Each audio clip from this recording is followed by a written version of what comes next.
Alright guys, because the set is so enormous, I'm actually only going to make a few small mini videos going over some of the cards that are in the next set, Darkblaze Inferno. Now this is going to be the video featuring the colorless cards. The first one to draw note is Sarvaga. He's the one that you just saw. Sarvaga is a creature that is level 0. He is a question mark 35 creature. And when he's played, you can use as much mana as you want, and it becomes his attack, defense, and level. He also has 8 deck points to run, but if you drop him, you can pretty much win a game, as long as you have enough mana, because you could drop him, use 40 mana, and his attack points would become 40, his defense would become 40, his level would become 40, so if he died, you take 40 damage.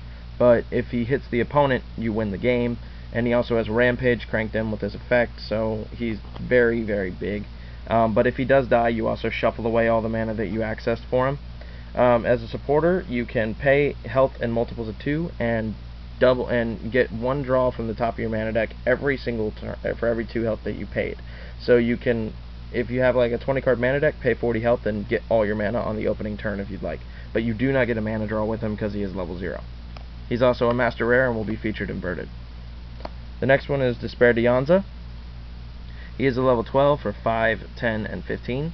His effect is that when he drops on the field, you get to destroy any creature on the field, regardless of effects or abilities, so Ultimate does not protect them from this card. He then gains half the attack points of whatever he killed, and gains half the defense points of whatever he killed. So he's very versatile and capable of destroying anything, and gets more power for it. He is a high level to play, but if he's played, you can pretty much kill whatever you want. And he's Hybrid Darkness, so he might be abused in the Dark deck with Quake, Venom, and Protect naturally. And he's 4 points in the deck, and he's also a mega rare, meaning that he will be kind of hard to get, but once you get him, you'll put him in your deck. Next is Void Dragon. Arguably the best art in the game at the moment. He's a level 15 with 25 attack, 10 defense, and 10 lifespan. He has Blind and Single Strike. Now, Single Strike hasn't been seen yet, but Single Strike means that whenever a creature attacks at the end of the battle step, it returns to the owner's hand. So if you return him through his effect and play him next turn, he'll have full power.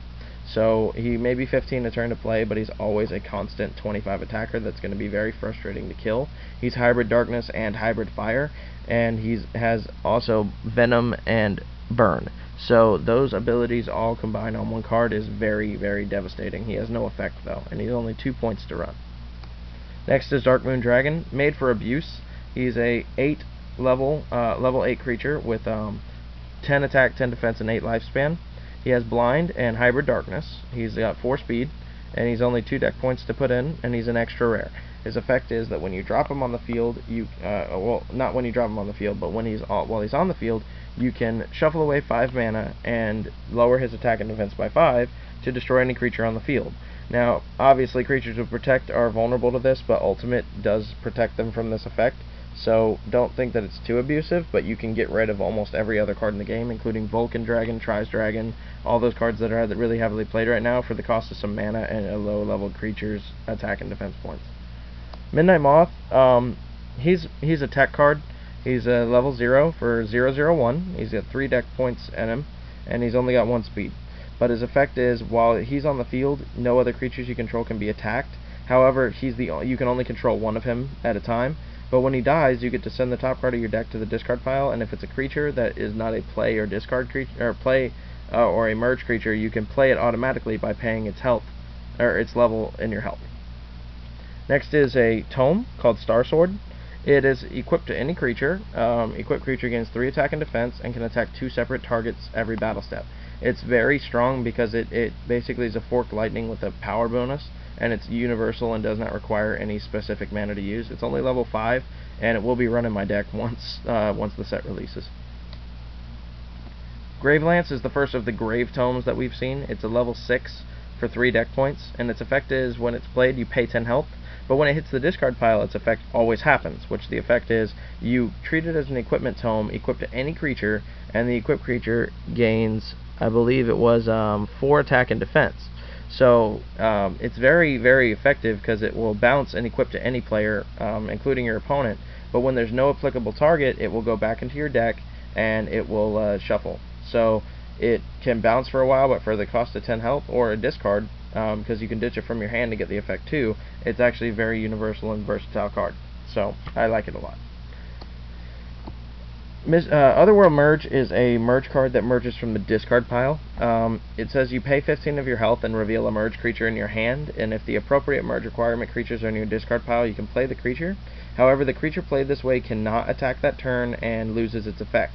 So it will still have all of its abilities and all of its power, but it won't be able to attack that battle step right away.